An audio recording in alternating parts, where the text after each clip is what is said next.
ಸದಾಶಿವಕೋನವು ಜಲಪಾತಗಳಿಗೆ ಹೆಸರುವಾಸಿಯಾಗಿದ್ದು, ಇದು ಧಾರ್ಮಿಕ ಸ್ಥಳ ಹಾಗೂ ಪ್ರಕೃತಿ ತಾಣವಾಗಿದ್ದು ಪುತ್ತೂರು ತಿರುಪತಿ ಮಾರ್ಗದಲ್ಲಿದೆ.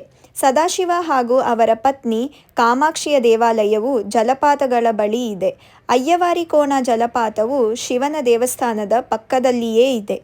ಈ ಅಯ್ಯವಾರಿ ಜಲಪಾತವು ನೋಡಿದರೆ ನೀರು ಶಿವನ ಜಟೆಯಿಂದ ಧುಮುಕುತ್ತಿದೆ ಎಂಬಂತೆ ಕಾಣುತ್ತದೆ. ಇಂಥ ಅದ್ಭುತವಾದ ಜಲಪಾತದಲ್ಲಿ ಸ್ನಾನ ಮಾಡಿದರೆ ಎಲ್ಲ ಪಾಪದೋಷಗಳು ನಿವಾರಣೆಯಾಗುತ್ತದೆ. ಶಿವನ ದರ್ಶನ ಮಾಡುವುದಕ್ಕೂ ಮೊದಲು ಇಲ್ಲಿ ಬರುವ ಭಕ್ತಾದಿಗಳು ಈ ಶಿವನ ಜಟೆಯಂತಿರುವ ಜಲಪಾತದಲ್ಲಿ ಮಿಂದು ಶಿವನ ದರ್ಶನ ಮಾಡುತ್ತಾರೆ. ಈಗ ನಾವು ಸದಾಶಿವನನ್ನು ಕಣ್ಮನಸ್ಸು ತುಂಬಿಕೊಳ್ಳೋಣ. ಈ ಸದಾಶಿವನನ್ನು ಸಾಕ್ಷಾತ್ ಪರಶುರಾಮರೇ ಪೂಜಿಸಿದ್ದರೆಂದು ನಂಬಲಾಗುತ್ತದೆ. ಇನ್ನು ಇಲ್ಲಿ ಕಾಮಾಕ್ಷಿಯ ದೇವಾಲಯವಿದ್ದು ಇದರ ಪಕ್ಕದಲ್ಲೇ ಅಮ್ಮವಾರಿ ಕೋಣ ಎಂಬ ಜಲಪಾತವಿದೆ. ಇಲ್ಲಿಗೆ ಬರುವ ಭಕ್ತಾದಿಗಳು ಈ ಜಲಪಾತದಲ್ಲೂ ಸಹ ಮಿಂದು ದೇವಿ ಕಾಮಾಕ್ಷಿಯ ದರ್ಶನವನ್ನು ಪಡೆಯುತ್ತಾರೆ. ಈ ಜಲಪಾತದ ಸೊಬಗು ಹೇಳಲು ಸಾಧ್ಯವಾಗದಷ್ಟು ಅದ್ಭುತ. ಈಗ ನಾವು ದೇವಿ ಕಾಮಾಕ್ಷಿಯ ದರ್ಶನ ಮಾಡಿ ಪುನೀತರಾಗೋಣ.